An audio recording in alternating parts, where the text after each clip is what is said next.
Hi friends, സത്യം പറഞ്ഞാൽ ഞാനൊരു മാന്നാനംകാരിയാണ്. പക്ഷേ മാന്നാനത്തുള്ള ഞങ്ങൾക്ക് വളരെയധികം പ്രത്യേകതയുണ്ട് ഞങ്ങൾക്ക്. കാരണം കോട്ടയം ഡിസ്ട്രിക്റ്റ്, അതായത് അക്ഷരനഗരി, ഇവിടെ ഞങ്ങൾക്ക് വളരെ പ്രാധാന്യമുള്ള പല സ്ഥലങ്ങളുണ്ട്. അതിരമ്പുഴ, കൊടമാളൂർ, മാന്നാനം, വില്ലൂന്നി, അങ്ങനെ അങ്ങ് നീണ്ടുപോകുന്നു. അപ്പം എൻ്റെ ജീവിതത്തിൽ ഈ സ്ഥലങ്ങൾക്കെല്ലാം വളരെയധികം പ്രാധാന്യമുണ്ട്. ഞാൻ ജനിച്ചത് മാന്നാനത്ത് ആണെങ്കിലും ഈ കൊടമാളൂർ പള്ളി എന്ന് പറയുമ്പോൾ ഞങ്ങൾ പ്രത്യേകിച്ചും എൻ്റെ ഓർമ്മയിൽ ഞാൻ ഈ കൊടമാളൂർ പള്ളി സന്ദർശിക്കുന്നത് ദുഃഖവെള്ളിയാഴ്ചയാണ്. ദുഃഖവെള്ളിയാഴ്ചത്തെ ആ സർവീസും പിന്നെ ഇവിടെ ഇങ്ങനെ പായിട്ടങ്ങ് നീന്തുമായിരുന്നു. അതായത് എനിക്ക് ചെറുപ്പത്തിൽ ഒരു ആസ്മയുടെ ഒരു അസുഖം പോലെ ഉണ്ടായിരുന്നു. ആസ്മ പോലെ ഒരു ബ്രീതിങ് ട്രബിളൊക്കെ ഉണ്ടായിരുന്നു. അന്ന് എൻ്റെ അമ്മ നേർച്ച നേർന്നായിരുന്നു. എല്ലാ വർഷവും ദുഃഖവെള്ളിയാഴ്ച അമ്മച്ചി ഇവിടെ വന്ന് നീന്തുമെന്ന് എനിക്ക് വേണ്ടി. അപ്പോൾ അങ്ങനെ എനിക്ക് വേണ്ടി അമ്മച്ചി വർഷം തോറും നീന്തിക്കൊണ്ടിരുന്ന പള്ളിയാണിത്. അതോടൊപ്പം തന്നെ എൻ്റെ കല്യാണത്തിൻ്റെ എൻഗേജ്മെൻറ്റ് നടന്നതും ഈ പള്ളിയിലാണ്. അപ്പോൾ ഈ പള്ളിക്ക് വളരെയധികം പ്രത്യേകതയുണ്ട്. എന്തെന്ന് വെച്ചാൽ ഈ പള്ളി ഈ ഏരിയയിൽ, അതായത് മാന്നാനം, അതിരമ്പുഴ, കൈപ്പഴ, എൻ്റെ അറിവിൽ ഏറ്റവും പഴകിയ പള്ളിയാണ്. അതായത് അവിടെ നമ്മൾ നോക്കിയാൽ കാണാം, അത് ചെറിയ കൊച്ചുപള്ളി, ഇത് വലിയ പള്ളി.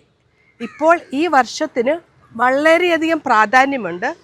എന്തെന്ന് വെച്ചാൽ ഈ വർഷം, അതായത് 2025 ഈ പള്ളി പണിതിട്ട് 900 വർഷമായി. അതായത് ഈ പള്ളി 1125 പണിത പള്ളിയാണ്. അപ്പം ഇതിൻ്റെ ചരിത്രം പറയുമ്പം ഈ പള്ളി സാധാരണ ക്രിസ്ത്യാനികളെല്ലാം കൂടെ ഒരുമിച്ച് കൂടി മണ്ണും കല്ലും ഒക്കെ ചുമന്ന് പള്ളി പണിയും. പക്ഷേ ഇതങ്ങനെയല്ല. ഈ പള്ളി പണിയുമ്പോൾ ഈ ഏരിയയിൽ ക്രിസ്ത്യാനികൾ വളരെ ചുരുക്കമായിരുന്നു. അപ്പോൾ അന്നുണ്ടായിരുന്ന ഈ കൊടമാളൂർ ഉണ്ടായിരുന്ന ഒരു രാജാവ് മുൻകൈ എടുത്ത് പണിത പള്ളിയാണിത്. അപ്പോൾ നമുക്ക് അകത്തോട്ട് പോയി ഈ പള്ളിയിലെ വിശേഷങ്ങളൊക്കെ കാണാം. നിങ്ങൾ എന്നോടൊപ്പം വരൂ. വളരെ മനോഹരമായ പള്ളിയാണ്. മാതാവിൻ്റെ മധ്യസ്ഥയിലുള്ള പള്ളി. പക്ഷേ അതോടൊപ്പം തന്നെ ഈ മാതാവ് സെൻട്രലായിട്ട് നിൽക്കുമ്പോൾ ഇതിൻ്റെ വലതുവശത്തായിട്ട് അൽഫോൺസാമ്മയും ഇടതുവശത്തായിട്ട് ചാവറയച്ചനുമുണ്ട്. ഇവർ രണ്ടുപേരും എൻ്റെ ജീവിതത്തിൽ വളരെ പ്രാധാന്യമുള്ളതാണ്. അതായത് ചാവറയച്ചൻ മാന്നാനം പള്ളിയിലും അൽഫോൺസാമ്മ ഭരണങ്ങാനത്താണെങ്കിലും കൊടമാളൂർ ഇടവക അംഗമായിരുന്നു. അതുപോലെ തന്നെ അൽഫോൺസാമ്മ സൺഡേ സ്കൂൾ പഠിച്ചതും മാമോദീസ നടത്തിയതും ഇവിടെയാണെന്നാണ് പറയപ്പെടുന്നത്. അപ്പോൾ നമുക്ക് അകത്തോട്ട് പോയി ബാക്കി വിശേഷങ്ങളൊക്കെ കാണാം.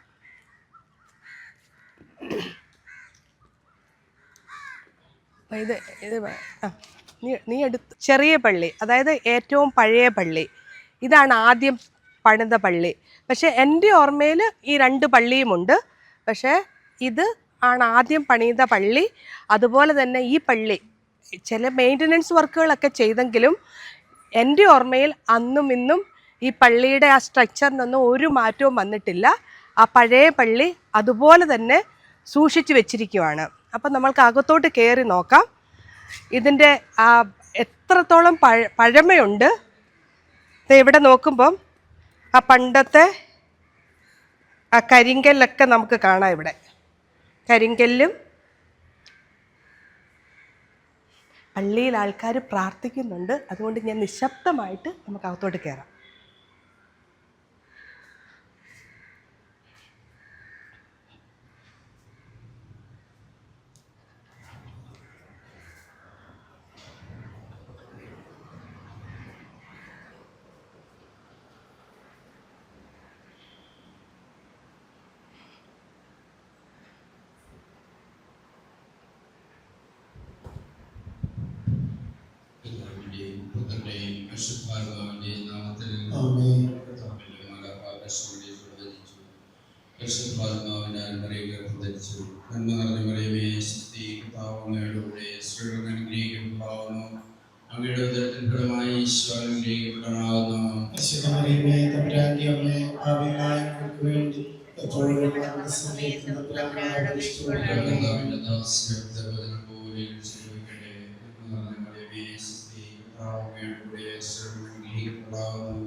അങ്ങയുടെ ഉദരത്തിൽ ഫലമായി ഈശോ അനുഗ്രഹിക്കപ്പെട്ടവനാകുന്നു.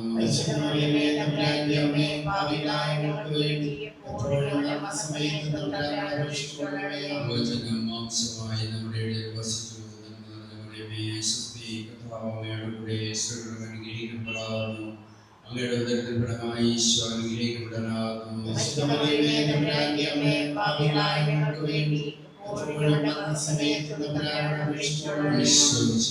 വാഗ്ദാനങ്ങൾക്ക് ഞങ്ങൾ യോഗ്യരാകുവാൻ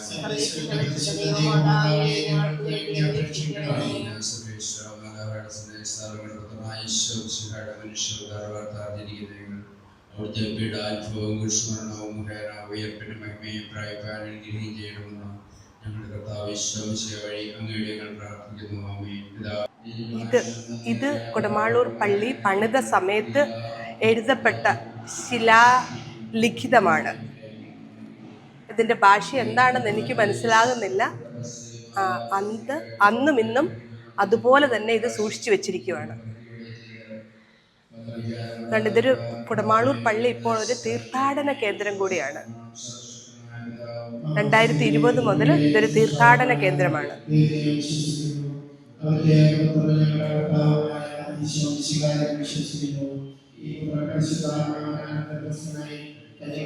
അതുണ്ട് 1125 ചെമ്പകശ്ശേരി രാജാവിനാൽ സ്ഥാപിതമായ ഈ ദേവാലയം ആക്ച്വലി ഇത് 2006 റീമോഡൽ ചെയ്ത്, അതായത് 1125 പണിത പള്ളിയുടെ മുമ്പിലാണ് നമ്മളിപ്പോൾ നിൽക്കുന്നത്.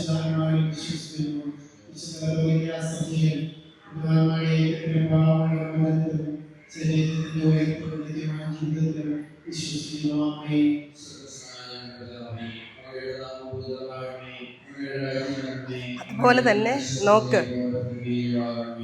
പണ്ടത്തെ പോലെ തന്നെ ഒരു മാറ്റവുമില്ലാതെ കുമ്പസാരക്കൂട്. ഇവിടെ അച്ഛനിരിക്കും, വിശ്വാസികൾ ഇവിടെ വന്ന് കുമ്പസാരിക്കും.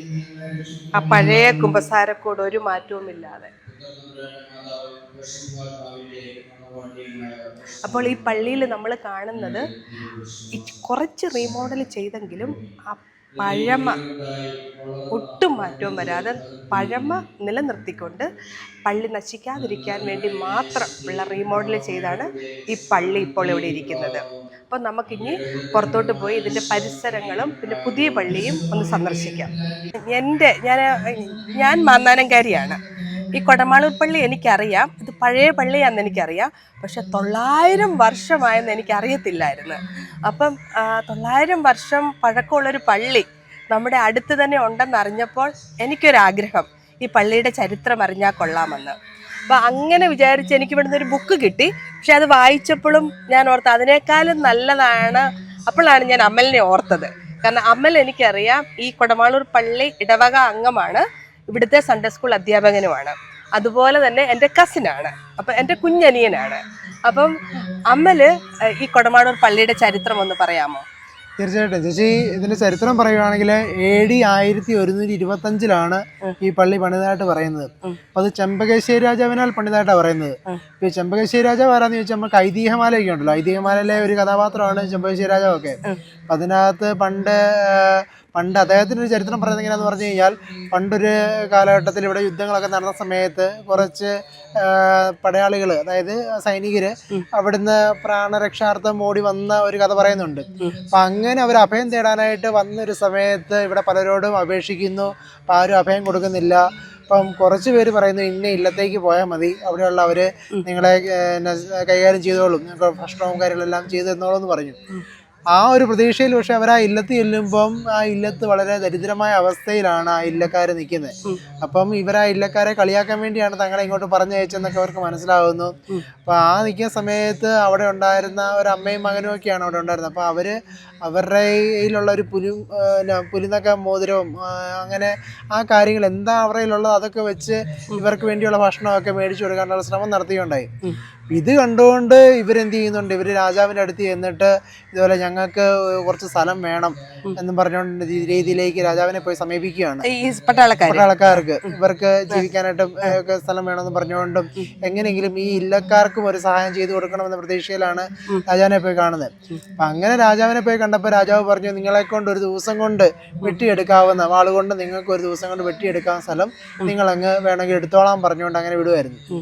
പക്ഷേ ഈ രാജാവിനെയൊക്കെ അമ്പരിപ്പിച്ചുകൊണ്ട് ഇവർ ചെയ്തൊരു കാര്യം എന്ന് പറഞ്ഞു കഴിഞ്ഞാൽ, ഇവര് ഒരാൾ വാളുമായിട്ട് അങ്ങ് ഓടുമായിരുന്നു. ഒരു ദിവസം രാവിലെ അങ്ങ് ഓടി അവർ വാളുകൊണ്ട് വെട്ടി വെട്ടി വെട്ടി വെട്ടി വെട്ടി അങ്ങനെ എടുത്ത് വൈകിട്ട് ആ വെട്ടി അങ്ങ് വീഴുവാന്നാ പറയുന്നത്.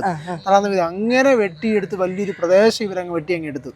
ആ ഒരു പ്രദേശമാണ് കൊടുവാളുകൊണ്ട് വെട്ടി എടുത്ത പ്രദേശം ആയിട്ടുള്ള ഊര്. അങ്ങനെയാണ് കൊടുവാളൂര് എന്നൊരു പേരാണ് പിന്നീട് കുടമാളൂരായി മാറിയെന്നൊക്കെയുള്ള ചരിത്രമുണ്ട്. അപ്പം അന്ന് അങ്ങനെ രൂപപ്പെട്ട എന്നിട്ട് ആ പയ്യനെയാണ് അവർ രാജാവാക്കി മാറ്റിയത്. ആ പയ്യനാണ് ഈ ചെമ്പകശ്ശേരി രാജാവ് എന്നറിയപ്പെടുന്നത്. ചെമ്പകശ്ശേരി രാജാവ് പല പല തലമുറകളായിട്ടൊക്കെ പോയിട്ടുണ്ടായിരിക്കാം എന്നൊക്കെയാണ് ചരിത്രം പറയുന്നത്. പക്ഷെ അതിന് ആദ്യത്തെ ആ ഒരു രാജാവ് ഇതായിരുന്നു കഥ. പിന്നീട് ഈ രാജാവ് ഇവിടുന്ന് പിന്നെ നമ്മുടെ അമ്പലപ്പുഴയിലേക്ക് അവര് സ്ഥലം മാറുകയും പിന്നെ അമ്പലപ്പുഴയായിരുന്നു അദ്ദേഹത്തിന്റെ ആസ്ഥാനമായിട്ട് മാറുന്നത്. അപ്പൊ അങ്ങനെ അതാണ് കുടമാളൂരിന്റെ ഒരു ചരിത്രം അവിടെ ഉത്ഭവിക്കുന്നത്. അപ്പം അന്ന് ആ രാജാവിന്റെ കാലഘട്ടത്തിലാണ് ചില യുദ്ധങ്ങൾ നടന്ന സമയത്തൊക്കെ ഇങ്ങനെ ഒക്കെ ഉണ്ടല്ലോ. അപ്പം അങ്ങനെ കുറെ അനിഷ്ടങ്ങളൊക്കെ സംഭവിക്കുന്നുണ്ട്. അപ്പം അങ്ങനെ അനിഷ്ടങ്ങൾ സംഭവിച്ചതിൻ്റെ പേരിലാണ് അന്ന് മാതാവിൻ്റെ പേരിൽ ഒരു പള്ളി പണിയുണ്ട്, ദേവാലയം പണിയണമെന്ന് പറഞ്ഞുകൊണ്ട് ഉള്ള ഒരു കാര്യം അവിടെ വരുന്നത്. അപ്പം അങ്ങനെ അന്ന് ഇവിടെ ക്രിസ്ത്യാനികളുണ്ട്. കാര്യം AD 1-ാം നൂറ്റാണ്ടിൽ തോമാസ് ലീഹ കേരളത്തിൽ വന്ന് ഇവിടെ ക്രൈസ്തവ സമൂഹം ഉണ്ട്. നമുക്കറിയാം കുറവലങ്ങാട് പള്ളിയൊക്കെ AD 1-ാം നൂറ്റാണ്ടിൽ തന്നെ അവിടെ രൂപപ്പെട്ട് വന്ന സമൂഹമാണ് അവിടെ. അപ്പം അങ്ങനെ ക്രൈസ്തവ സമൂഹങ്ങൾ കേരളത്തിൽ അങ്ങോളം ഇങ്ങോളം പല സ്ഥലങ്ങളിലായിട്ട് 1-ാം നൂറ്റാണ്ട് മുതലേ ഇവിടെ ഉണ്ട്. അപ്പം ഇത് 1125, അതായത് 10 നൂറ്റാണ്ടുകൾക്ക് അപ്പുറമാണ് വരുന്നത്. അപ്പൊ അങ്ങനെ ആ ഒരു കാലഘട്ടത്തിൽ ശരിക്കും പറഞ്ഞു കഴിഞ്ഞാൽ ഇവിടെ പല സമൂഹങ്ങളും കുറവലങ്ങാട് ബേസ് ചെയ്തും മറ്റൊക്കെ ആയിട്ട് സഭാസമൂഹങ്ങളൊക്കെ ഇവിടെ അടുത്തുണ്ട്. പക്ഷെ പള്ളിയില്ലായിരുന്നു. അപ്പൊ അങ്ങനെ ഒരു പള്ളി ഇവിടെ വേണമെന്നൊരു ആവശ്യം വന്നു. അങ്ങനെ ഇവിടെ പള്ളി സ്ഥാപിക്കുന്നു. സ്ഥാപിച്ച സമയത്ത് പല സ്ഥലങ്ങളിൽ നിന്നായിട്ട് കുറവലങ്ങാട് മറ്റൊക്കെ ആയിട്ടുള്ള കുറെ കുടുംബങ്ങളെ ഇവിടെ വന്ന് താമസിപ്പിക്കുന്നതായിട്ടൊക്കെ പറയുന്നുണ്ട്. അപ്പം അങ്ങനെയാണ് ഈ പള്ളിയുടെ ചരിത്രം മുന്നോട്ട് പോകുന്നത്. പക്ഷെ പിന്നീട് നമ്മൾ നോക്കുവാണെങ്കിൽ ഈ സഭയെ സംബന്ധിച്ചോളം അപ്പൊ ഈ രാജാവ് പണി കഴിപ്പിച്ച പള്ളിയാണിത്. അപ്പൊ അങ്ങനെയാണ് ഈ പള്ളിയുടെ ചരിത്രം ആരംഭിക്കുന്നത്. രാജാവിന് പ്രത്യേക എന്തെങ്കിലും അത്ഭുതം നടന്നോ? അപ്പൊ ഈ പള്ളി രാജാവ് പണിയിക്കാൻ എന്തെങ്കിലും കാരണമുണ്ടോ? അതായത് അന്ന് മറ്റേ സൈനികർക്കായിട്ട് കുറെ ഈ ബാധ പോലുള്ള വിഷയങ്ങളൊക്കെയാണ് പ്രതിപാദിക്കുന്നത്. അല്ല, ഞാനിപ്പൊ പെട്ടെന്ന് പുസ്തകം ഇങ്ങനെ മറിച്ച് നോക്കിയപ്പോ പറഞ്ഞ കുറെ സൈനികരെങ്ങാണ്ട് മരിച്ചു വീണ്. അതെ. അതായത് ഇവിടെ അടുത്തായിട്ടാണ് മണ്ണൂർക്കുളം എന്ന് പറഞ്ഞുകൊണ്ട് ഒരു കുളം ഉണ്ടായിരുന്നത്. അപ്പൊ ഇതെന്നു പറഞ്ഞു കഴിഞ്ഞാൽ കുമാരനെല്ലൂർ അവിടെ ഒരു അമ്പലമുണ്ട്. അപ്പൊ അമ്പലത്തിലേക്കൊക്കെ ഇങ്ങനെ ഇതൊരു പാതയായിരുന്നു, അങ്ങോട്ട് പോകാനുള്ള പാത. ആ ഒരു പാതമധ്യേ ഇവിടെ ഒരു കുളം ഉണ്ടായിരുന്നു. ആ കുളത്തിലേക്കാണ് സൈനികരെയൊക്കെ ഇട്ടിരുന്നൊക്കെയാണ് പറയുന്നത്. അപ്പം അതിനു ആ സൈഡിൽ കൂടെ പോകുന്ന ആൾക്കാർക്കൊക്കെ ഒരു പേടിയും അല്ലെങ്കിൽ എന്താ പറയുക ഒരു പ്രേതത്തിന്റെ അങ്ങനെയുള്ള അനുഭവങ്ങളും മറ്റുമൊക്കെ ആയിട്ട് ഉണ്ടാകുന്നതായിട്ടൊക്കെ പറയുന്നുണ്ട്. മാത്രമല്ല അദ്ദേഹത്തിന്റെ സൈനിക വൃത്തിയിൽ, അതായത് ചില യുദ്ധങ്ങളിലേക്കൊക്കെ പോകുന്ന സമയത്ത് അവർക്ക് ഇതിന്റെയൊക്കെ ബുദ്ധിമുട്ടുകൾ വന്നിട്ടുള്ളതായിട്ടൊക്കെ പറയുന്നുണ്ട്. അപ്പൊ അങ്ങനെ ഈ അനിഷ്ട സംഭവങ്ങൾ തുടർത്തുണ്ടായതിന്റെ ഭാഗമായിട്ടാണ് ഈ പ്രശ്നം വെക്കുകയും അങ്ങനെ അതിന്റെ ഭാഗമായിട്ടാണ് ഒരു ദേവാലയം ഇവിടെ വരണം എന്നൊരു ആവശ്യം വന്നത്. അങ്ങനെയാണ് ദേവാലയത്തിന്റെ ആരംഭം കുറിക്കുന്നത്. ഈ മാതാവിന്റെ പേരിൽ പണിയാൻ പ്രത്യേകിച്ച് കാരണം അങ്ങനെ വല്ലതും ഉണ്ടോ? അത് കുറവലങ്ങാടിന്റെ ചിലപ്പോ അങ്ങനെ ആയിരിക്കാം. കാരണം അന്ന് ഈ ഇവിടുത്തെ സഭയെ സംബന്ധിച്ചോളം, നസ്രാണി സമൂഹത്തെ സംബന്ധിച്ചോളം മാതാവിന് ഒരു പ്രത്യേക പരിഗണന തുടക്കം മുതലേ ഉള്ളതായിട്ട് നമുക്ക് കാണുന്നത്. ഇവിടെ ഒരു ദേവാലയം വേണം. അപ്പൊ ആ സമയത്ത് ചിലപ്പോ മാതാവിന്റെ ആ ഒരു പേര് നാമത്തിൽ തന്നെ വരുന്നതായിരിക്കും ഉചിതമെന്ന് ചിലപ്പോൾ അവർക്ക് തോന്നി കാണുമായിരിക്കും. അപ്പം അതാണ് ഇതിന്റെ ഒരു ഉത്ഭവമായിട്ട് വരുന്നത്. പിന്നീട് നമ്മൾ നോക്കുവാണെങ്കിൽ കേരള ചരിത്രത്തെ അല്ലെങ്കിൽ ആഗോള കത്തോലിക്ക ചരിത്രത്തിൽ തന്നെ ഇടം പിടിക്കുന്ന ഒരു പള്ളിയായി ഇത് മാറുകയാണ്. ഇതിന്റെ പിന്നെ നമ്മൾ പറയുവാണെങ്കിൽ ശരിക്കും പറഞ്ഞു കഴിഞ്ഞാൽ പോർച്ചുഗീസുകാർ വരവോടുകൂടിയാണല്ലോ നമ്മുടെ ഇവിടെ സഭയിലുള്ള പല കാര്യങ്ങളൊക്കെ ഒരു എന്താ പറയുക ഒരു ചേഞ്ച് വരുന്നത് ഈ പോർച്ചുഗീസ് വരവോടുകൂടിയാണ്. അപ്പം അന്ന് ഈ പോർച്ചുഗീസ് വരവ് വന്നതിന് ശേഷം ഈ ഉദയംപേരൂർ സുനോദോസും കൂനംകുരി സത്യം എന്ന് പറഞ്ഞുകൊണ്ട് കേരളത്തിൻ്റെ സഭകളെ സംബന്ധിച്ചോളം വലിയ ഏടായിട്ട് നിൽക്കുന്ന ഭാഗങ്ങളുണ്ട്. അപ്പം അവിടെയെല്ലാം കൃത്യമായൊരു സാന്നിധ്യം ഈ കൊടമാൾ പള്ളിക്ക് ഉണ്ടായിരുന്നു. കാര്യം പിന്നെ ഉദയംപേരൂർ സുനോദോസിൽ പങ്കെടുക്കാണ്ട് ഇവിടുന്ന് പ്രത്യേക ആളുകൾ പോവുകയും ഒക്കെ പങ്കെടുക്കുകയും ചെയ്തിരുന്നു. അപ്പം അങ്ങനെയുള്ള ചരിത്രപരമായ പല ഏടുകളിലൊക്കെ ഇവിടുന്ന് അന്ന് പങ്കാളിത്തമൊക്കെ ഉണ്ടായിരുന്നു. ഇനി മാത്രമല്ല മാന്നാനത്തെ ചാവറയച്ചൻ്റെ ആണെങ്കിലും റോക്കോ ശീഷ്മ ഉണ്ടായ കാലഘട്ടത്തിൽ ചാവറയച്ചൻ അതിനെതിരെ പിന്നെ മുന്നിട്ടിറങ്ങിയ സമയത്തും കുടമാളൂരിൽ നിന്ന് അച്ഛന് സപ്പോർട്ടായിട്ട് ആളുകളുണ്ടായിരുന്നു. അപ്പം അന്ന് ഇടവക സമൂഹം മുഴുവൻ അച്ഛന് സപ്പോർട്ടായിട്ട്. അല്ലെ നീ ഇപ്പൊ പറഞ്ഞു റോക്കോ സീസ്മ, അതെന്തോ ഞാൻ ഇതുവരെ കേട്ടിട്ടില്ല, എനിക്ക് അറിയത്തില്ല, അതേപ്പറ്റി ഒന്ന് പറയാമോ? അതാണെന്ന് പറഞ്ഞാൽ പണ്ട് ഈ പോർച്ചുഗീസ് ആ ഒരു കാലഘട്ടത്തിൽ ഇങ്ങനെ പണ്ടൊക്കെ എന്ന് പറഞ്ഞു കഴിഞ്ഞാൽ പുറത്തുനിന്നുള്ള മെത്രാന്മാരൊക്കെ ഇവിടെ വന്നിരുന്നേ. പണ്ട് ഇറാഖിൽ നിന്നും ഇറാനിൽ നിന്നും ഒക്കെയാണ് നമ്മുടെ ഈ സഭയിലേക്ക് മെത്രാന്മാരൊക്കെ പണ്ട് വന്നിരുന്നത്. അതിനുശേഷം ഈ പോർച്ചുഗീസ് വരവോടുകൂടെ ഒരു യൂറോപ്യൻ അധിനിവേശം ഇങ്ങോട്ട് വന്ന സമയത്ത് മാർപ്പാപ്പയുടെ കീഴിലേക്ക് ആക്കാനുള്ള ശ്രമമായിരുന്നു ഇവിടെ നടന്നിരുന്നത്. അപ്പൊ അങ്ങനെ നടന്ന സമയത്ത് നമ്മൾ മാർപ്പാപ്പയുടെ കീഴിലല്ലായിരുന്നു. അല്ല പോർച്ചുഗീസുകാർ വരുന്നതിന് മുമ്പ് മാർപ്പാപ്പയുടെ ഡയറക്റ്റ് കീഴിലല്ലായിരുന്നു. ഇത് പൗരസ്ത്യ സഭയാണ്, അതായത് ഈസ്റ്റേൺ ഒരു ചർച്ചാണ് ഇത്. അപ്പം പിന്നെ വെസ്റ്റേൺ ചർച്ചിന്റെ ആണ് മാർപ്പാപ്പ എല്ലാം വരുന്നത്. അപ്പം ഈസ്റ്റേൺ ചർച്ചിൽ നമ്മൾ പൗരസ്ത്യ നാടുകളൊക്കെ ആയിട്ടാണ് ബന്ധം, ഇറാഖ് ഇറാൻ അങ്ങനെയുള്ള നാടുകളൊക്കെ ആയിട്ട് ബന്ധം. അവിടുത്തെ മെത്രാന്മാർ അതുകൊണ്ടാണല്ലോ ഈ ഓർത്തഡോക്സ് യാക്കോബ അവരൊക്കെ അന്തോക്യ എന്ന് പറയുന്ന ആ ഈസ്റ്റേൺ ചർച്ചിന്റെ ഭാഗമായിട്ട് നമുക്ക് വന്നിരിക്കുന്ന ഒരു കാര്യമാണ്. അപ്പം അങ്ങനെ അന്ന് സംഭവിച്ചാലെന്ന് പറഞ്ഞു കഴിഞ്ഞാൽ നമുക്ക് റോക്കോസ് എന്ന് പറഞ്ഞിട്ടൊരു വ്യക്തി ഇവിടെ വന്നു. അദ്ദേഹം ഇവിടെ വന്നിട്ട് അദ്ദേഹം മാർപ്പാപ്പ വിട്ടതാണ്, മാർപ്പാപ്പയുടെ കീഴിലുള്ള ആളാണ്, ഞാൻ പറയുന്നതൊക്കെ ശരിയാണ്. അപ്പം അങ്ങനെ ഒരു പുതിയ പ്രബോധനങ്ങൾ പുള്ളി കൊടുക്കാൻ തുടങ്ങി.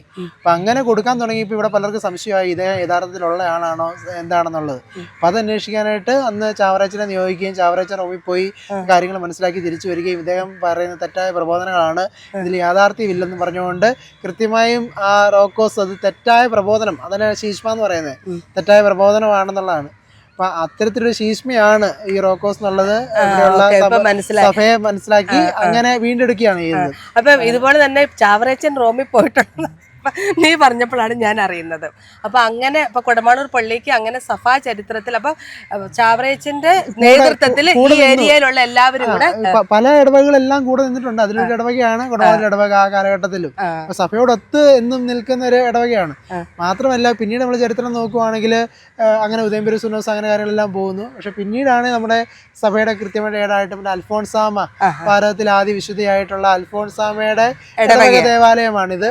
മാത്രമല്ല ചാവറയച്ചന്റെ കർമ്മഭൂമിയാണിത്. മാന്നാനം ഇവിടെ തൊട്ടടുത്തും ചാവറയച്ചൻ പതിവായി ഈ ഇടവക എന്ന് പറഞ്ഞാൽ മാന്നാനം കൂടിയാണ്. ഞാനത് പറയായിരുന്നു, കൊടമാളൂര് നടുക്ക്, അവിടെ ചാവറയച്ചൻ, ഇവിടെ അൽഫോൺസാമ. അപ്പൊ ഞങ്ങള് ജനിച്ചു വളർന്നതെന്ന് പറഞ്ഞ ഒരു വിശുദ്ധ സ്ഥലമാണ്. അതുപോലെ തന്നെ നീ ഒത്തിരി ഭാഗ്യവാനാണ്, കാരണം കൊടമാളൂര് നിന്റെ ഇടവകയാണ്. അതുപോലെ തന്നെ ഇവിടുത്തെ ഒരു അധ്യാപകനായിട്ട്, അതായത് സഭയുടെ ചരിത്രം നന്നായിട്ട് അറിയാവുന്ന, ഇപ്പോഴും മാത്രമല്ല ഒരു കാര്യം കൂടി ഉണ്ട്. അതായത് ഈ സീറോ മലബാർ സഭയുടെ ആധുനിക സഭാപിതാവ് എന്നറിയപ്പെടുന്ന വ്യക്തിയാണ് പ്ലാസിഡ് പൊടിപാറ എന്ന് പറയുന്ന അച്ഛൻ. കാര്യം ഈ ചിന്നി ചിതറിപ്പോയ സഭയെ ഒരു സീറോ മലബാർ സഭ എന്നൊരു സഭയാക്കി മാറ്റിയത് ഈ പ്ലാസിഡ് പൊടിപാറ എന്ന് പറയുന്ന സീമ അച്ഛനാണ്. ആ വൈദികന്റെ ജന്മസ്ഥലവും കൊടമാളൂർ ഇടവകയാണ് അദ്ദേഹത്തിന്റെ. അങ്ങനെ സഭ ഒരു സ്ഥാപകന്റെ ഇടവകയും കൂടിയാണ് എന്നുള്ളതാണ് പ്രത്യേകത. അപ്പം കൊടമാളൂർ പള്ളിയുടെ ആഘോഷങ്ങളിൽ മെയിൻ ആയിട്ടുള്ളതാണ് എനിക്കറിയുന്ന ദുഃഖ വെള്ളിയാഴ്ചത്തെ അത്. പിന്നെ അതുപോലെ തന്നെ ഇപ്പം 900 വർഷത്തെ സെലിബ്രേഷൻ ആയതുകൊണ്ട് എല്ലാ ദിവസവും ഇവിടെ കുർബാനയുണ്ട്, എല്ലാ ദിവസവും ആരാധനയുണ്ട്. പിന്നെ ഇതിന്റെ ഒരു പ്രത്യേകതയാണ്, അതായത് ഈ പരിസരത്തിലുള്ള അതെങ്ങനെയാണ് സീറോ മലബാർ ചങ്ങനാശ്ശേരി അതിരൂപതയുടെ കീഴിലുള്ള എല്ലാ പള്ളിക്കാരും ഓരോ ഞായറാഴ്ചയോ ശനിയാഴ്ചയോ ഒന്ന് ഇവിടെ കുർബാന അർപ്പിക്കും അല്ലെ? അങ്ങനെയല്ല, അതിപ്പം ഫൊറോനയുടെ അതായത് ഈ പള്ളിയിൽ നിന്ന് വേർപെട്ട് പോയ പള്ളികളുണ്ടല്ലോ. അപ്പൊ അങ്ങനെ വില്ലുന്നി പള്ളി അല്ലെങ്കിൽ മുടിയർക്കര പള്ളി, അങ്ങനെ പല പള്ളികൾ വേർപെട്ട് പോയിട്ടുണ്ട്. അവര് മാസാവസാന ശനിയാഴ്ചകളിൽ ഇവിടെ ഒരു അത്ഭുത ജപമാല പ്രദക്ഷിണം നടക്കുന്നുണ്ട്. അപ്പൊ അതിലേക്ക് അവരുടെ പങ്കാളിത്തം വരുന്നുണ്ട്, അവരാൾ നയിക്കപ്പെടുന്നു. അങ്ങനെ പിന്നെ ഇതിനകത്ത് നമ്മൾ പറയുവാണെങ്കിൽ പ്രധാനമായിട്ടും ഈ പള്ളിയുടെ ശുശ്രൂഷകളിൽ വരുന്നതെന്ന് പറഞ്ഞാൽ ഒന്ന് വിശുദ്ധ വാരാചരണമാണ്. അതായത് വിശുദ്ധ വാരാചരണം ത്തിന്റെ സമയത്ത് നമുക്ക് അറിയാം, ദുഃഖ വെള്ളിയാഴ്ചയൊക്കെ ഇവിടെ ഭയങ്കര ആളാണ്. ഇവിടെ ഒരു നീന്തു നേർച്ചയുണ്ട്. അപ്പൊ നീന്തു നേർച്ചയുണ്ട് മാത്രമല്ല ഇവിടെ പാസ് കാണിക്കലെന്ന് പറഞ്ഞുകൊണ്ട് നമ്മുടെ അതായത് എന്റെ പേര് പറയല്ലോ പീഡാൻഫ പ്രദർശനം ഞാനത് ചെറുപ്പത്തിൽ കണ്ടിട്ടുണ്ട്. അതിന് വലിയ 1ാം സ്ഥലം 2ാം സ്ഥലം. അതെ. വലിയ പൊക്കമുള്ള പ്രതിമകളാണ്. അതിന്റെ കണ്ണും എല്ലാം ചലിക്കുന്ന പ്രതിമകളെ വെച്ചുകൊണ്ട് അങ്ങനെ പ്രദർശനം കാണിക്കുന്നുണ്ട്. മാത്രമല്ല പല പാളയം കയറി നേർച്ച, നേർച്ചകളൊക്കെ ഉണ്ട്. പിന്നെ തമുക്ക് നേർച്ച, അങ്ങനെ തമുക്ക് നേർച്ചയൊക്കെ ഉണ്ട്. അങ്ങനെ പല നേർച്ചകളും കാര്യങ്ങളൊക്കെ ആയിട്ടൊക്കെയുള്ള ഒരു സ്ഥലമാണിത്. അപ്പം വളരെയധികം ചരിത്രം ഉറങ്ങിക്കിടക്കുന്ന കൊടമാളൂര്. അപ്പം അതിൻ്റെ ഒരു അതിൻ്റെ അയൽവക്കത്ത് ജനിക്കാൻ താമസിച്ചത് എൻ്റെയും ഒരു ഭാഗ്യമായിട്ട് ഞാൻ കാണുന്നു. എനിവേ ഇത്രത്തോളം സമയം നീ ഞങ്ങൾക്ക് വേണ്ടി തന്നതിനായിട്ട് ഒത്തിരി നന്ദി. ഇനിയും നിങ്ങൾക്ക് ആർക്കെങ്കിലും കുടമാളൂരിനെ പറ്റി കൂടുതൽ അറിയണോ, അതോ ഇതിൽ കൂടുതലായിട്ട് ചരിത്രങ്ങൾ അറിയാമോ എങ്കിൽ ഞങ്ങളുമായിട്ട് ഷെയർ ചെയ്യുക. കാരണം നമ്മൾക്ക് കിട്ടുന്ന അറിവുകൾ മറ്റുള്ളവരുമായിട്ട് ഷെയർ ചെയ്യുക. കാരണം ഇപ്പം ഇവിടെ വന്ന് അമലിനോട് സംസാരിച്ചപ്പോഴാണ് ഞാൻ പല കാര്യങ്ങളും അറിഞ്ഞത്. ഇവിടെ ഒരു കൊടമാളൂർ പള്ളിയുണ്ട്, പഴയതാണ് എന്നതിലുപരി ഇത്രയും കാര്യങ്ങൾ എനിക്കറിയത്തില്ലായിരുന്നു. എനിവേ ഇത്രയും സമയം ഞങ്ങൾക്ക് വേണ്ടി തന്നതിനായിട്ട് ഒത്തിരി thanks. Thank you for watching. വളരെ ശബ്ദം താഴ്ത്തിയാണ് സംസാരിക്കുന്നത്. കാരണം ഞാൻ കുടമാളൂർ കൊച്ചുപള്ളിയുടെ തട്ടിൻപുറത്താണ് നിൽക്കുന്നത്. അതായത് 900 വർഷം പഴക്കമുള്ള പഴമ ഒരു സർപ്രൈസായിട്ട് ഇവിടെ ഒളിഞ്ഞിരിക്കുവാണ്. കുർബാന താഴെ തുടങ്ങാൻ പോകുന്നത് കൊണ്ട് ഞാൻ വളരെ സോഫ്റ്റായിട്ടാണ് സംസാരിക്കുന്നത്. നിങ്ങൾ നോക്ക്, ആ പഴയ കാലത്തെ ഓടും തടിയും തട്ടും പുറവും ഇതിലാണ് താങ്ങി നിർത്തിയിരിക്കുന്നത്. വെറും നൂലായിട്ട് നമുക്ക് തോന്നും, പക്ഷെ സ്ട്രോങ് ആണിത്. നോക്ക്, ഇതിൻ്റെ ഓടുകളും തടികളും.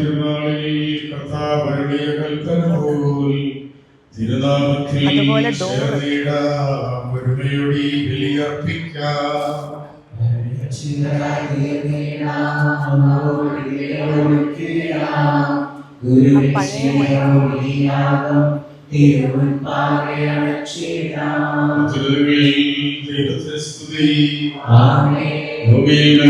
സമാധാനവും പ്രത്യാശയും എപ്പോഴും എന്നേക്കും. സ്വസ്ഥനായ ഞങ്ങളുടെ പിതാവേ,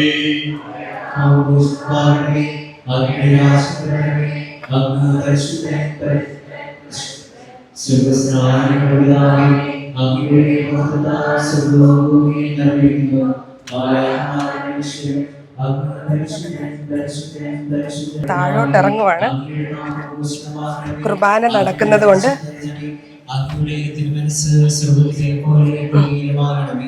ഞങ്ങൾക്ക് ആവശ്യമായ കൊടമാളൂരിന്റെ സർപ്രൈസ്. നമ്മുടെ വിശുദ്ധ അൽഫോൻസാമ്മ വരെ മാമുദീസ മുങ്ങിയ മാമുദീസ തൊട്ടിയാണ്.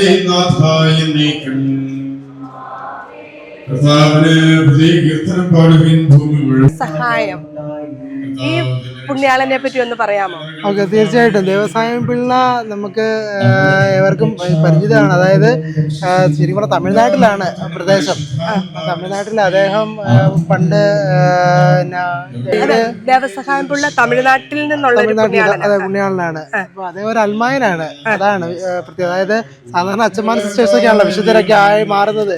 ഇതിപ്പം വിശുദ്ധനൊക്കെ ആയി മാറിയത് ഒരു അൽമായനാണ്, ഒരു വിശ്വാസിയാണ്. അപ്പൊ ഇദ്ദേഹം ഹൈന്ദവനായിരുന്നു. ഹൈന്ദവ മതം വിട്ട് അദ്ദേഹം ക്രിസ്തുമതം സ്വീകരിച്ചു. അങ്ങനെ ക്രിസ്തുമതം സ്വീകരിച്ചതിന്റെ ഭാഗമായിട്ട് ധാരാളം പീഡനങ്ങൾ അനുഭവിക്കേണ്ടി വന്നു. അങ്ങനെ അദ്ദേഹത്തെ ഒരു മലമുകളിലേക്ക് കൊണ്ടുപോയി അവിടെ അവര് വെടിവെക്കുകയും ഒക്കെ ആയിട്ട് അദ്ദേഹത്തെ കൊല്ലുകയായിരുന്നു. അങ്ങനെ ധാരാളം പീഡനങ്ങളൊക്കെ അദ്ദേഹം സഹിച്ചായിരുന്നു. അങ്ങനെ മരണപ്പെട്ട വ്യക്തിയാണ് ദേവസഹായം പുണ്യ. ഓക്കെ, നന്നായി. എനിക്ക് അധികം അറിവില്ലായിരുന്നു.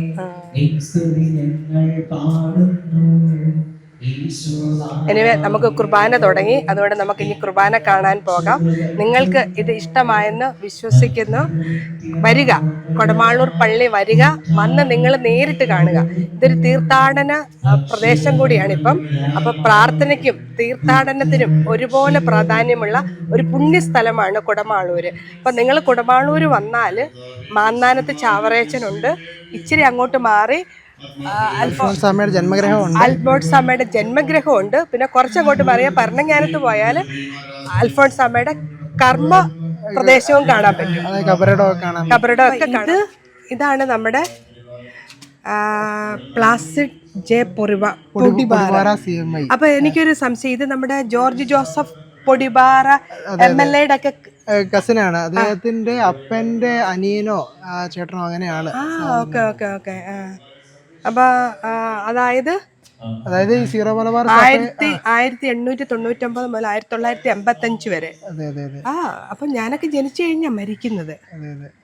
അപ്പൊ അന്ന് നമ്മുടെ സഭയിൽ പ്രശ്നം ഉണ്ടായപ്പോഴേക്ക് അങ്ങനെയല്ല, ഈ സീറോ മലബാർ സഭയ്ക്ക് ഒരു ചട്ടക്കൂടൊക്കെ ഉണ്ടാക്കി ഒരു സഭാ സിസ്റ്റം രൂപീകരിക്കാനായിട്ട്, അതായത് ഒരു പൈതൃക വിശ്വാസങ്ങളൊക്കെ കുറെ പോയായിരുന്നല്ലോ, ഒരു സുറിയാനി പാരമ്പര്യങ്ങൾ അങ്ങനെയൊക്കെ, അതിനൊക്കെ കുറെയൊക്കെ തിരികെ കൊണ്ടുവന്ന ഒരു സഭാ ഫോർമേഷൻ കൊണ്ടുവരാനായിട്ട് പരിശ്രമിക്കുകയും അതിൽ വിജയിക്കുകയും ചെയ്തൊരു വ്യക്തിയാണ്. ഒരു വടവാതൂർ സെമിനാരി, അതിനുവേണ്ടി അച്ഛന്മാർക്ക് ഫോർമേഷൻ കൊടുക്കാൻ വടവാതൂർ സെമിനാരി ഒക്കെ ഉണ്ടാക്കാനായിട്ട്. മാത്രമല്ല ഇദ്ദേഹം റോമിലായിരുന്നു ദീർഘകാലം, റോമിൽ തന്നെ ആയിരുന്നു. അപ്പൊ അങ്ങനെ റോമില് വർക്ക് ചെയ്തിരുന്ന സമയത്താണ് ഒരു കർദിനാൾ ടിസറാങ് നമ്മുടെ ഇന്ത്യയുടെ ഒരു സ്ഥാനാധിപതിയായിട്ടൊക്കെ വരുന്നത്. ഈ കർദിനാൾ ടിസറാങ്ങുമായിട്ടൊക്കെ ഒത്തിരി സ്നേഹബന്ധം ഉള്ള വ്യക്തിയായിരുന്നു. അപ്പം അതുകൊണ്ടാണ് ഈ ടിസറാങ് പറയുന്നത് I love your church because I know your history എന്നാണ് നമ്മുടെ സഭയെ പറ്റി പറയുന്നത്. അപ്പൊ എനിക്ക് നിങ്ങളുടെ ചരിത്രം അറിയാം, അതുകൊണ്ടാണ് ഞാൻ സഭയെ സ്നേഹിക്കുന്നതാണ് പറയുന്നത്. അങ്ങനെ സുറിയാനിൽ നിന്ന് മലയാളത്തിലേക്ക് ബൈബിൾ വ്യക്തിയാണ് കനിമൂസ മാണിക്കത്തനാർ. അങ്ങനെ അതിനാണ് പിശീത്ത ബൈബിൾ നമ്മൾ പറയുന്നത്, സുറിയാനിൽ നിന്ന് മലയാളത്തിലേക്ക് വിവർത്തനം ചെയ്ത ബൈബിൾ.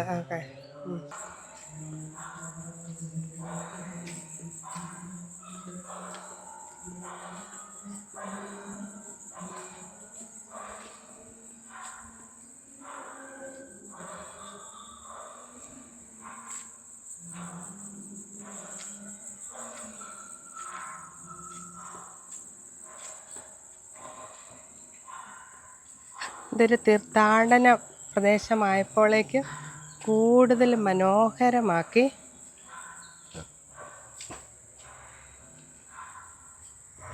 ഒരു ചെറിയ പാർക്കൊക്കെ പോലെ ഒരു പിൽഗ്രീം പ്ലേസ് ആക്കി, തീർത്ഥാടന കേന്ദ്രമാക്കി ചെയ്തിരിക്കുവാണ്. ഇപ്പം രാത്രി ആയതുകൊണ്ട് നല്ല അധികം പ്രകാശമില്ല, എന്നാലും കഴിവതും എല്ലാവർക്കും കാണത്തക്ക രീതിയിൽ നോക്കിവിടെ. ഇതാണ് ഞാൻ പറഞ്ഞത്, പണ്ട് ചെറുപ്പത്തിൽ കണ്ട ഒരു ഓർമ്മ പോലെ സ്നാപക യോഹന്നാൻ യേശുവിനെ സ്നാനപ്പെടുത്തുന്ന ഗലീലിയ കടലിൽ വെച്ചല്ലേ സ്നാനപ്പെടുത്തുന്ന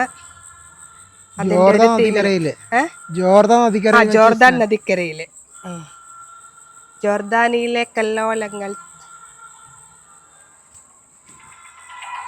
അങ്ങനെ അതിന്റെ ഒരു തീമിൽ ഉണ്ടാക്കി വെച്ചിരിക്കുന്നത് ഒരു ചെറിയ കുളവും വളരെ മനോഹരമാണ്. നിങ്ങൾ ഇത് പകല് കാണുമ്പോൾ ഇതില് നല്ല ബ്യൂട്ടിഫുൾ ആണ്.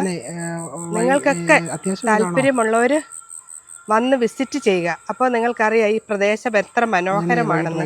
നെൽപ്പാടങ്ങളും കുളങ്ങളും തോടുകളും തെങ്ങും തോപ്പുകളും കവുങ്ങും എല്ലാം. കോട്ടയം ഡിസ്ട്രിക്റ്റ് എന്ന് പറയുന്നത് വളരെ ബ്യൂട്ടിഫുൾ സ്ഥലമാണ്. ബ്യൂട്ടിഫുൾ ഉണ്ട്, ഒത്തിരി സ്കൂളുകളുണ്ട്, ചർച്ചുകളുണ്ട്, അമ്പലങ്ങളുണ്ട്. അങ്ങനെ നാനാ ജാതി മതസ്ഥരും സന്തോഷത്തോടെ സമാധാനത്തോടെ ജീവിക്കുന്ന ഒരു ഗ്രാമമാണ് ഈ കൊടമാളൂർ. അതുപോലെ തന്നെ മാന്നാനോ അതിരമ്പുഴ എല്ലാം കോട്ടയം ഡിസ്ട്രിക്റ്റ് തന്നെ വളരെ മനോഹരമായ ചരിത്രമുറങ്ങുന്ന സ്ഥലങ്ങളുള്ള നാടാണ്. അപ്പോൾ നിങ്ങൾക്ക് ഈ വീഡിയോ ഹെൽപ്ഫുള്ളായെന്ന് വിശ്വസിക്കുന്നു. വരിക, കാണുക, എൻജോയ് ചെയ്യുക, നിങ്ങളുടെ അഭിപ്രായങ്ങൾ അറിയിക്കുക. കാരണം ഇപ്രാവശ്യം വന്നപ്പോഴേക്കാണ് ഞാൻ വളരെ പ്രാധാന്യത്തോടെ നോട്ട് ചെയ്തൊരു കാര്യം, നമ്മുടെ നാട്ടിൽ ആൾക്കാർക്കെല്ലാം ഒത്തിരി ഭക്തി കൂടി, കുർബാനയുടെ എണ്ണം കൂടി, അതുപോലെ തന്നെ അമ്പലത്തിൽ നിന്നുള്ള പ്രാർത്ഥനകൾ കൂടുന്നു. അതുപോലെ എത്ര കുർബാന ഉണ്ടെങ്കിലും ആ കുർബാനയിലെല്ലാം വളരെയധികം ആൾക്കാർ പങ്കെടുക്കുന്നു. പണ്ടൊക്കെ പുരുഷന്മാരെ പള്ളികളിൽ കാണുന്നത് വളരെ വിരളമായിരുന്നു. ഇപ്പോൾ കാണുന്ന പുരുഷന്മാരും സ്ത്രീകളും ഒപ്പത്തിനൊപ്പം പള്ളിയിൽ എല്ലാവരും വരുന്നു. പ്രാർത്ഥനയ്ക്ക് കൂടുതലായിട്ട് ഇമ്പോർട്ടൻസ് കൊടുക്കുന്നു. അതുകൊണ്ട് ഇവിടെ തന്നെ അൽഫോൺസാമ്മയെ ചാവറേച്ചൻ വന്ന് സുഖപ്പെടുത്തി എന്നൊരു കഥയുണ്ട്. അതിൻ്റെ ഒരു റിയാലിറ്റി പോലെ ഇവിടെ ഒരു സ്റ്റാച്യു വെച്ചിരിക്കുന്നത്. അപ്പം വളരെ മനോഹരമായ ഒരു സ്ഥലം. നിങ്ങൾക്ക് പ്രാർത്ഥനയ്ക്ക് വരാം, അഥവാ പ്രാർത്ഥനയിലല്ല താല്പര്യം, പ്രകൃതി ഭംഗി ആസ്വദിക്കണമെങ്കിൽ അതിനായിട്ടും വരാം. എല്ലാവരെയും ഈ കുടമാളൂരിലോട്ട് സ്വാഗതം ചെയ്യുന്നു. എന്നാ ഇതിൻ്റെ ഈ ആഘോഷം അവസാനിക്കുന്നത്? എന്നാ ഇത് തുടങ്ങിയത്? 900 വർഷത്തെ ആഘോഷം എന്നാ തുടങ്ങിയത്? കഴിഞ്ഞ ഓഗസ്റ്റ് മാസമാണ് തുടങ്ങിയത്. കഴിഞ്ഞ ഓഗസ്റ്റ് 15-നാണ് ഇവിടുത്തെ പള്ളിയുടെ കല്ലിടിയിൽ ദിവസം. ഓക്കെ. അങ്ങനെ മാതാവിന്റെ സ്വർഗാരോപണ ദിവസമായിട്ട് ദിവസം. അപ്പോൾ ഓഗസ്റ്റ് 15-ന് ഈ ആഘോഷം അവസാനിക്കും. അപ്പം ആഘോഷം അവസാനിക്കുന്ന ദിവസം വന്നിട്ടവർക്ക് വലിയ ആഘോഷമായിരിക്കും അല്ലേ? അപ്പം അന്നേരം വരുന്നവർക്ക് വരാം, അതിന് മുമ്പ് വേണ്ടവർക്ക് വരാം. അപ്പം നിങ്ങളെ എല്ലാവരെയും ഈ കൊടമാളൂരിലേക്ക് സ്വാഗതം ചെയ്യുന്നു.